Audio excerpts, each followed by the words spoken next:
America called an anti-Sharia, anti-Muslim rally across the country, including in our backyard right here in Phoenix. So we decided that there needed to be another message, and we decided to have a love fest at the same time, same day as them, to show an alternative message that hate doesn't have a place in Phoenix. Colin, what's the John Brown Golf Club about? Yeah, we are a community defense organization based here in the Valley.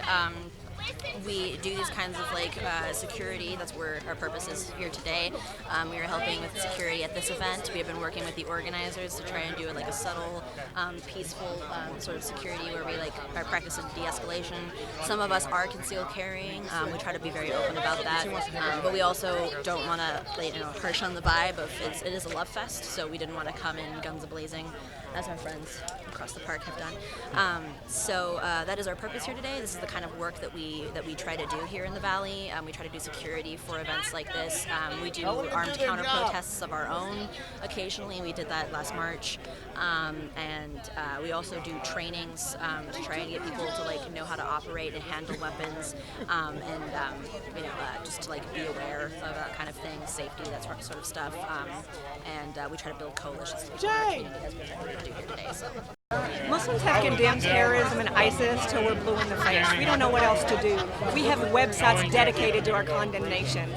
We've decided instead to start standing up and standing against people in hate groups that hate our neighbors. That if we are ignoring these hate groups who are attacking our neighbors, then are we not also condoning them? So we are here, we're Anti-Fascist Action Phoenix. We're here to support the Love Fest. We really want to fight against Islamophobia and white supremacy in our communities. And we want to support the folks who are, coming out to stand against it. Obviously, we got another rally behind me of some not so good folks coming out to say what they want to do, and we just want to, counter that and really support the community. Okay. Why are you guys covering your faces? For a few reasons. Starting first, you have folks across the way that are far right oriented. Some of them are from militia groups. Some of them are white supremacists, and they would love to have a picture of our face to come across us in person when it comes to us outside of an action. Also, across the parking lot, you'll see that there is a Homeland Defense Bureau vehicle with a facial recognition camera that is scanning every face at this protest right now. Is there another one of those facial recognition cameras over by where the militias are? There is not. Not that we've seen. The alt-right folks There is not. I've been listening to Fox News lately. Oh boy.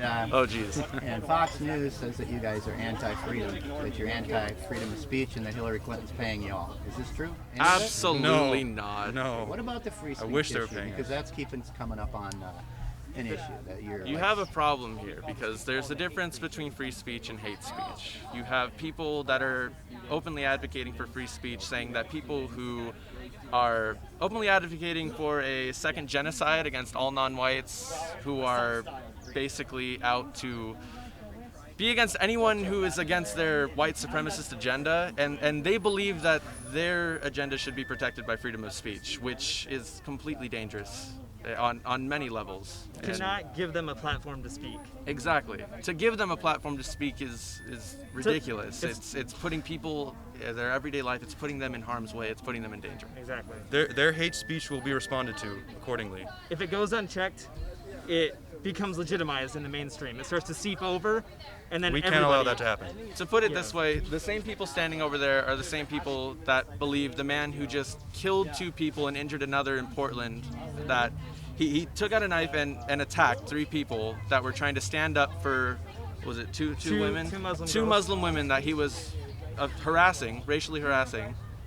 He took out a knife, killed 2 of them, injured another. Those people over there think that man deserves a right to spread his hateful agenda, to spread They hate think it speech. was in the name of free speech. They believe that, that man walked into court and said, "Free speech or die, Portland, death to Antifa." The best defense in this country for any religion taking over and spreading their message and their laws is our separation of church and state. I'm an advocate of church, separation of church and state, separation of church and mosque, whatever you want to call it. We have this in place. It is being eroded right now. They are trying to overturn all the LGBTQ rights. They're trying to overturn so many of the women's rights. We fought generations for this. If we have a strong separation of church and state, we can combat that on every level today and tomorrow.